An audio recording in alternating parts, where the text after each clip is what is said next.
Here's the box back from the 223 bullet spatter test. As you can see, here's the entry point at this location here, and what appears to be pieces, fragments, have come through the front of the box, and in an area there too. Around the edges of the box, I don't see any. That was one round. Any kind of fragment. That's one round, 223. Let's open the box up.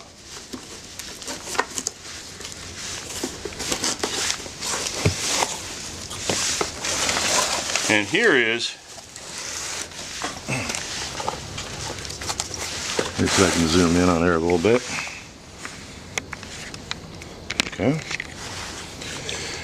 All right, here's your plate with the covering. You can see the impact point.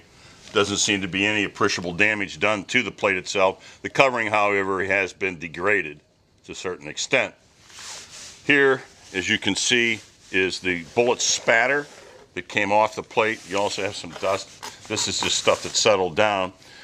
Most of the spatter appears to have come straight back off the plate, and that is at a 0 deflection angle shot. Right. Okay, what do we want to do next? 308 round? Do a 308. Same test? Okay.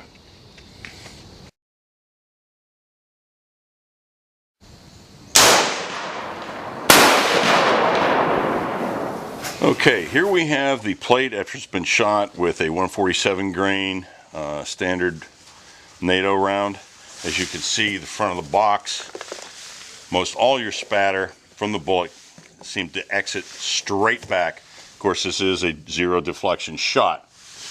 Okay, opening the box.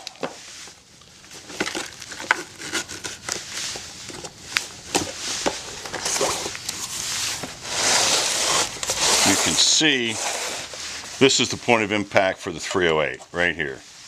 A lot of degradation on the covering, but you would expect that, being it's a 308 shot from 25 yards. Okay. Again, no spatter that we can see around the edges. Most of it exited straight back off the plate. Let's take a look at the back of it. Or was contained. In the back, a slight bulge there, just a little. A little tiny, you can feel it with your finger. Very, very, very minute. But otherwise, the plate is intact. The shooter would probably also be intact, maybe on the ground, but you would not have a penetration.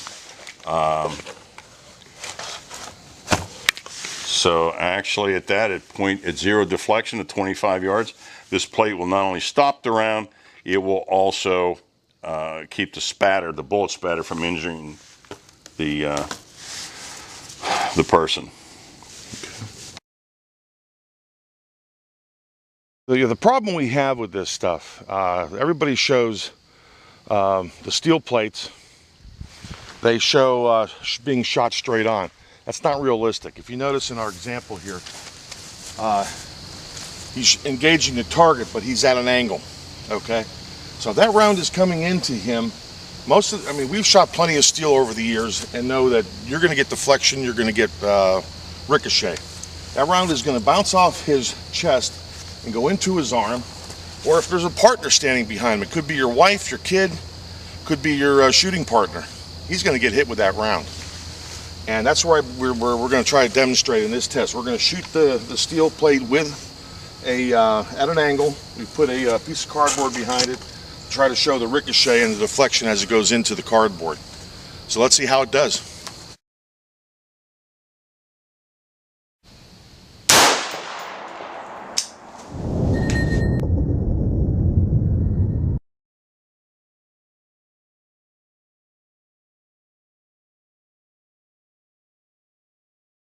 Come up on the box here containing the target. Before we take it apart, I wanted to demonstrate exactly what we talked about. You can see the round entered here. I aimed it purposely low because I didn't want to interfere with where we hit the earlier shots. But you can see that round blew right out the side here, ricocheted, and it entered right here on the box. Now, if that was your partner standing there, he would have took that round. Or if you were standing in such a situation where your arm is picked up and that was a high hit on that plate, that would have went right through your arm. This is why you don't want We have steel. our box back after the deflection test with the 223. You can see the entry point here went in an angle. The bullet appears to have fragmented to some extent, but a major portion of it, if you'll see right here, came out through this area and hit the piece of cardboard next to this, replicating this individual's partner. So there would have been some collateral damage at that point. Opening the box up, we can see the hit. Pull it out of the box there. We can take a look at it. The hit here low. Again, no major damage to the steel plate itself. However, the same kind of degradation to the covering, which you would expect. But it did ricochet. It did ricochet. But as far as bullet splatter, the spatter went in the direction of the round, out the side. And we didn't find too many, not hardly any fragments on the cardboard itself, other than the bullet penetrating the cardboard. Looks like the bullet pretty much stayed intact. So, yeah, a large portion of this round seemed to have stayed intact after it hit this. Now, that might have been due to the covering. But there's your plate with a deflection shot. Standard Military, standard full metal FMJ jacket. Yep. 223. Okay, let's try the 308.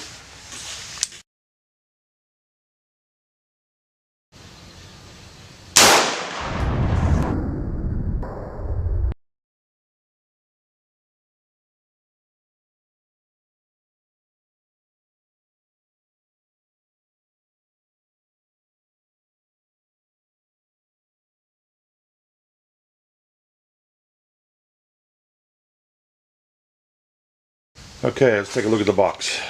Okay, here's your box after it's come back from the hit with the 308 147 grain NATO round. You can see rather large hole here. Obviously, the same stuff that we showed you down at the range. I would not want to be standing in front of where this stuff flew out of, because it will hurt you. Let's take it apart.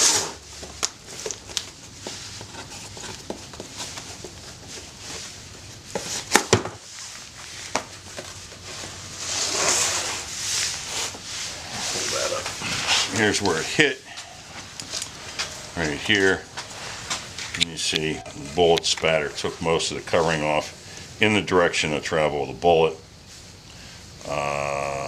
Seems to have, looks like most of this was, most of the bullet probably broke up on impact. Yeah, it Maybe almost had a little bit steeper angle on this. And what you've got coming out in here were pieces of the You know, almost looks jacket. like the coating is creating secondary projectiles from what I'm seeing here. Yeah. Because it's showing here that it's all, I mean, you got these pieces Yeah. that... I don't know if that would be enough to hurt you if it hit you, but, you know, suffice it to say, I wouldn't want it in my skin. So, yeah. And to say for the coating, even with these impacts, where the bullet hits, yes, it's gone. But the surrounding portions of it seem to be, you know, they adhere pretty good to the plate. So, and you will get ricochet. Yes, you will get a ricochet from steel. Coated or not, it's going to happen. Yep. Well, let's see how this plate holds up against some more armor piercing, interesting armor piercing, and some little hotter rounds. Yeah.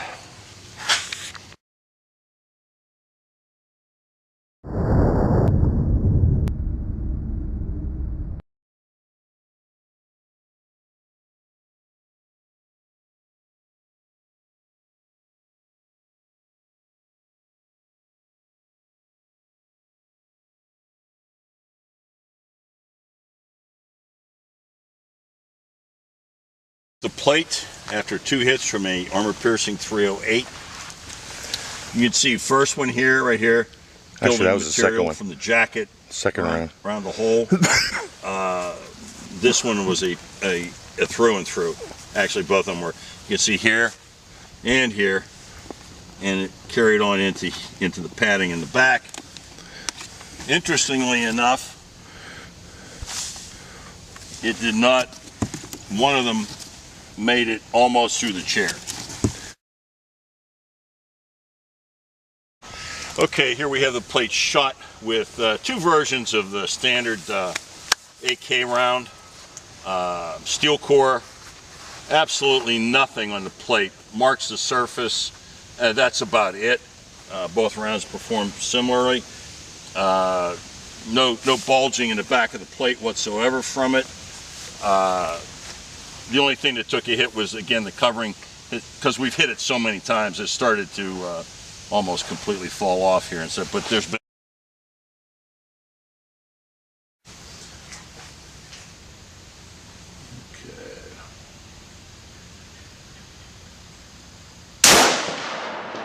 Okay.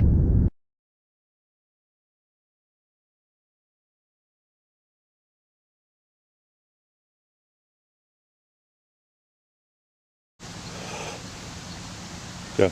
Okay, this is the plate after we shot it at 25 yards with a 338 Remington Ultra Mag with a 300 grain Burger match bullet. That was a Sierra. No, it was a Sierra 300 grain match bullet. Just to see what it would do to a piece of 500 Bernal steel. You can see at this particular range, it not only penetrated the plate, it cracked it. Straight across. Let's bring it up close to the camera here. Let's actually show you can what that see did. Let me get her in focus here. It bent the plate. Of course, the hit was toward the edge. Cracked it, and you got a full penetration on that one, right up to the back. And there's the back where it came out. Slide it over this way. Yeah, it did penetrate. Pretty impressive too on the hit. It blew it right out of. Yeah, it actually blew the plate clean off the chair. Again, I mean, that's not really fair to the plate. We just wanted to see what a 338 Ultra does at 25 yards. And would you say, Rich, this is going 2,850 feet per second? About 2,850. 2,850 at 25 yards. So that's impressive. Yeah, yeah. I'll tell you, wearing any kind of body armor, I don't think I'd want to be hit with it. Okay. All right. Okay. As a wrap up to all this, I think what we've learned here is this coating on this steel. If you're getting hit with 223 rounds, dead on, most of your bullet spatter is going to come straight back, probably not affecting you that much. Any kind of angle hit on this stuff will not capture the bullet. The bullet will start to disintegrate, and as you saw in the other videos with the box, the holes, I would not want to be standing where that big hole was blown in the box when it comes out the other side. You're going to take some damage from that. The pros to this is normally the steel is cheaper. Cons, it weighs more, and obviously you still have to deal with bullet spatter even though it's coated. Of course, if you get hit this many times during the day, you've probably done something wrong and should be somewhere else. So you can see the advantage of the ceramic would be that a lot of these bullet hits. Hold it up a little bit so we can see that. That you see coming, the bullet would be captured, and it would not disintegrate, making shrapnel and everything. The big purpose actually behind this plate is just to keep you from being injured by bullet spatter. You still have people around you. They're not going to be happy when a bunch of crap comes flying up in their face and stuff from your armor plate that you're wearing. I still think there is a definite threat here of having the spatter and chips of this material possibly entering your arms or neck or legs, depending on the angle that it sits and where that round is coming in from. So that's going to be a big determining factor. Is yes. Like we demonstrated earlier, when you're engaging, you're not square with the target. You're at an angle, and I think that's where the real problem is with this type of protection. But we'll let you people out there be the judge. We're going to be testing some ceramic plates in the near future. That'll be the next test, and we'll see how they do by comparison. So, good job. Stay safe.